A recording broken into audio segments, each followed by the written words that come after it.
My name is Jonathan Marshall, and today I will be talking about interpersonal communication for University of Liberty, HSCO Class 508. Just a little bit of an outline of what we're going to go over today. Mostly this outline is going to define interpersonal communication.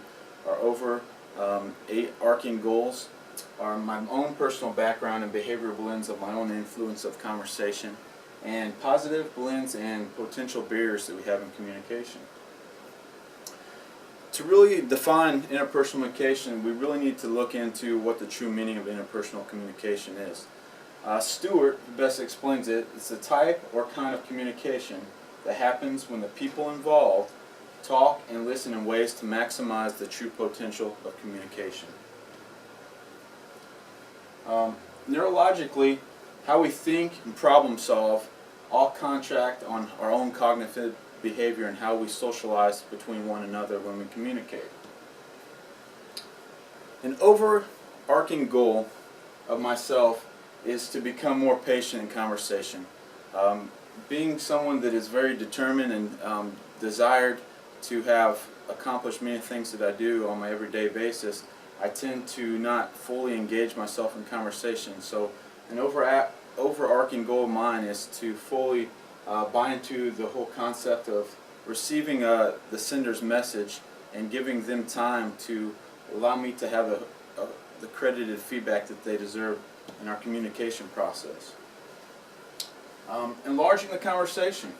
When you're enlarging the conversation, you're looking for cues both verbally and non-verbally that are going to help you expand and respond strongly to what's being said between one another when you're in your communicational process. We can use listening skills to take charge of the situation and influence the outcome, according to Burley and Allen. I really believe this very much so, because when we really analyze how our listening skills develop our communicational skills, it's very interesting to see just how important listening is when we're having our own conversations and we're trying to figure out just exactly what the message is being portrayed between the sender and the receiver. Contents of enlarging my own interpersonal communication. There must be basic techniques applied to becoming a better listener. We have to have sharing, we have to have negotiating, and we have to have closing remarks. By setting certain standards and enlarging our own interpersonal communication, we're giving ourselves different developments at each course of the development of each conversation. We're just able to, like Peterson describes, we postpone conversation. We must make an effort to find a place or a specific time to resume the conversation. We must look for different avenues where we can not only fully receive the message, but also fully be able to give correct feedback to the sender during the communication process. A little background on myself. I'm a 31-year-old male.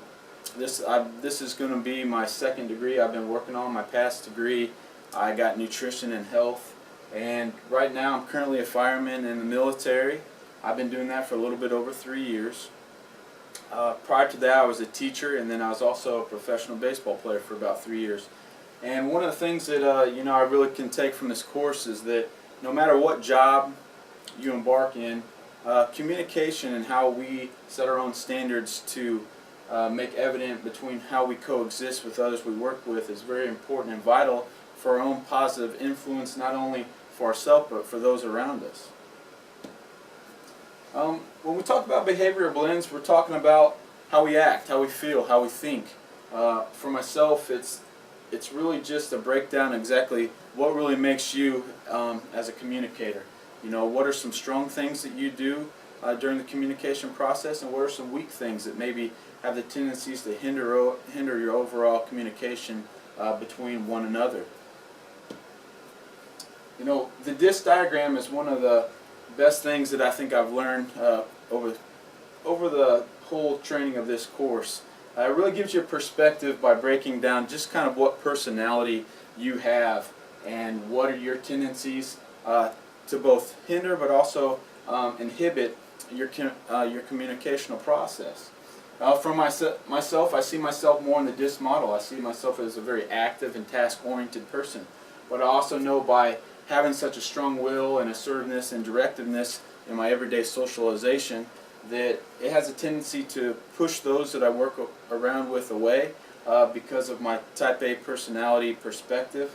And it also, it really makes a lot of time friction between those that you do try to communicate with, because, you know, being that disc model of D, you know, you're really looking to be decisive and direct with all of the orders and procedures that you do on your daily basis.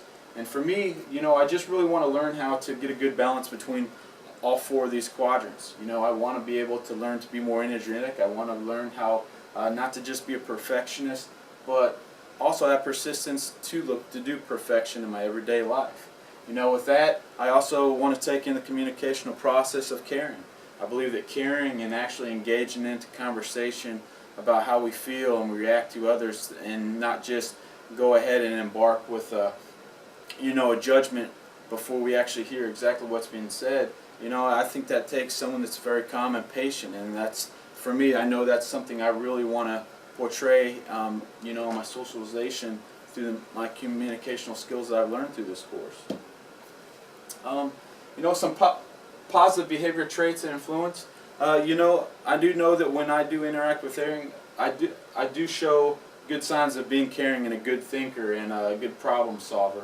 But also with influence, we also find, which I also find in myself, you know, a lot of times overusing analytical skills or neglect being firm with others' choices. You know, I think it's very, very important to not only be a leader, but also be someone that can coexist with people we work with or the relationships that we involve ourselves in, that we really do have to take in other people's feedbacks, and we really do have to take in other people's emotions to be able to control our outcomes of how we conduct ourselves on an everyday basis. You know, we're going to talk about a little potential barriers. When it comes to potential barriers, we look at things on an everyday basis that happen both at home and at work and in our social settings. We're going to look at things that, you know, they're either going to strengthen or they're going to weaken the different kind of standards that we have every day when we socialize with others. The lack of trust. I believe that's a huge one, especially when it comes to relationships, is that if we don't fully engage in trust and believe in what people are saying, it's going to be very hard for us to show our own trust towards that other person. You know, kind of piggybacking on that, you know, listening, I think is probably one of the best, if not the best things that can happen during the communication process. But with that being said, by not listening, it becomes a barrier. By throwing up that wall of not being an engaged listener, we're putting up basically a barrier that says, you know, I don't need to fully understand what's being said before I make my own endeavors about the communication between one another. You know, barriers of solution. You just got to remember that communicators are always talking and listening and sending and receiving messages. Remember your cues, both positive, negative, you know, internal and external. So that you got to remember mistakes are going to happen as a communicator, but that's part of our growing process. Be willing to share your own thoughts and ideas with others, and don't confuse adaptations with innovations. You know, factors of influence that also contribute to noise pollution. Well, we're going to talk about internal noise and we're going to talk about external noise. More or less, that internal noise is going to be how we're thinking, how we're going to react. You know, those internal motives that are going to be portrayed in what we say and how we think and how we feel with others by how we're feeling inside. Now, some of those external noise pollutions that we have, it can be as simple as scenery. You know, are we in a room that needs to have some lighting from an outside source of a window? Are we in an environment where there might be too much communication being involved, so we might need to move a one-on-one conversation to another room in order to get, you know, the positive outcome that we're looking for? You know, one of the things you really need to focus on is the idea of focusing what is being said in order for you to be able to react and learn from your past engaging contents of the dialogue that's being said. You know, the plan of action success is more or less buying into the concept of being a better listener, being a better educator, and also looking to improve your listening skills by leading by example. You know, in conclusion, through my experiences over the past work that I've done in this classroom, I'm really looking to take my interpersonal communication to a higher level. And through that, it's going to come through patience, it's going to come through knowing that I am going to make mistakes.